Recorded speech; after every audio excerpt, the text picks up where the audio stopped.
kami dari kelompok 5. Saya Dede Pustila Putri, absen 27. Saya Riona Melayu dan Seva dari absen 24. Saya 12 Putri Cilepa Dede dari absen 9.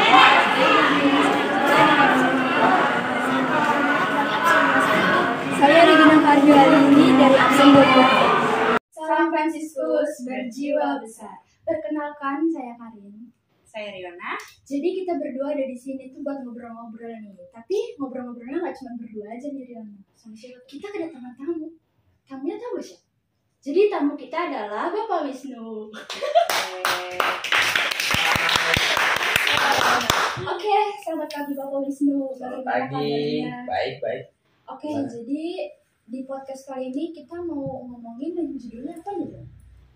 Judulnya kita nih hari ini mengembangkan diri di masa remaja. Oke, tanpa berlama-lama lagi kita langsung aja nih ke pertanyaan yang pertama. Oke. Bapak Wisnu, sekarang pekerjaannya kira-kira apa?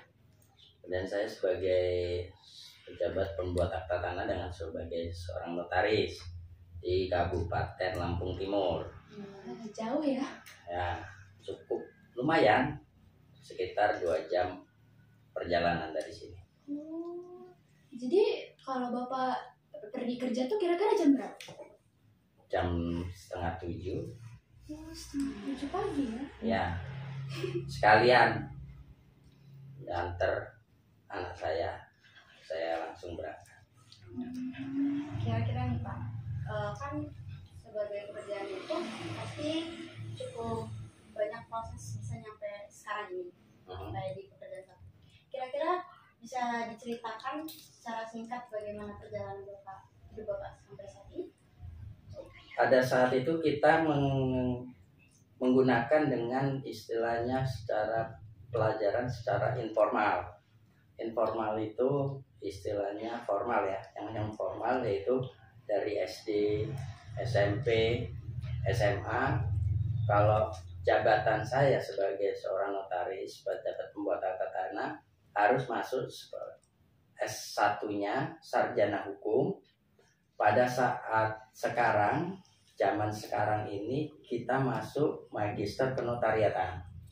Setelah magister kenotariatan, kita mengikuti dalam proses yaitu ada magang di kantor notaris, kemudian ada magang bersama, kemudian ada istilahnya ujian kode etik notaris, ujian PPAT, segala sesuatunya dijalankan berproses sampai nanti setelah syarat untuk menjadi diangkat sebagai notaris itu mengajukan permohonan SK ke kementerian. Kalau SK notarisnya ke Kementerian Hukum dan HAM, jadi SK Menteri Hukum dan HAM. Kalau yang PPAT-nya ke Badan Pertanahan Nasional. Jadi ada 2 jabatan yang bisa dipegang. Demikian.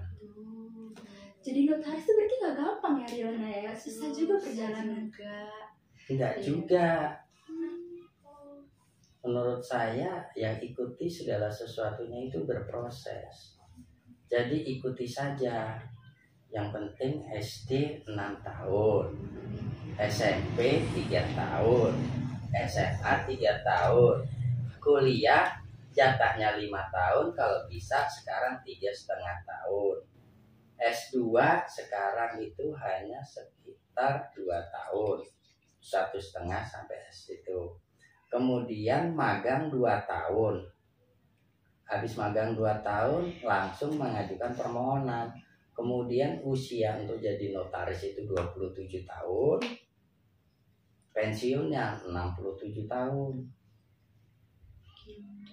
Iya, jadi enak. Berarti ini bisa jadi tips ya Om biar bagi anak-anak yang pengen jadi notaris juga mungkin ya. Bisa jadi arahnya kalau mau jadi notaris ya tadi itu mulailah dari SMA udah harus tahu arahnya besok itu mau ngambil kuliah apa. Kalau mau ngambil sebagai notaris berarti harus masuk fakultas hukum, tidak boleh fakultas yang lain. Kalau fakultas lain bimbingan konseling atau bahasa Inggris atau apa. Itu jadi harus fakultas hukum kalau sebagai jabatan notaris PPAT. Oke, baik. Langsung aja ke pertanyaan kedua, Riana. Oke, sesuai dengan topik tadi kita, bagaimana menurut Bapak cara mengembangkan diri di masa remaja seperti kita ini ya kan? Betul. Dalam mengembangkan diri pada saat SMP, apa yang ada ikutilah, entah itu kegiatan yang ada di ekstrakurikuler, intra, jadi semua itu digabungkan satu. Jadi ada formalnya, formal itu pengembangan diri, pelajaran yang diberikan di ini. Kemudian informalnya ada ekstrakurikuler, itulah yang diikuti. Jangan sampai segala sesuatunya dilewatkan. Dimanfaatkanlah waktu yang ada, jangan sia-siakan waktu yang ada untuk kebaikan. Itu aja. Oke, pertanyaan selanjutnya. Kira-kira pertanyaan terakhir. Kalau sekarang nih saran-sarannya buat generasi muda kayak kita ini kayak apa? Saran itu tadi, memanfaatkan apa yang untuk bisa memotivasi kalian dalam menciptakan pengembangan diri. Sarannya, gadget sekarang zamannya, tetapi jangan terlalu berlebihan.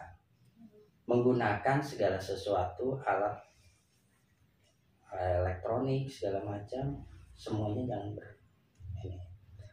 Kemudian yang kedua sarannya, zamannya Anda harusnya bisa menguasai beberapa macam bahasa.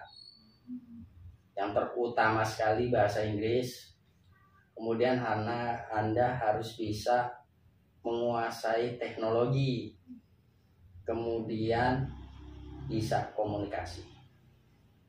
Jadi arahnya itu, tujuannya apa? Kalau bisa menguasai 3 ini, Anda bisa bersaing di ke depan.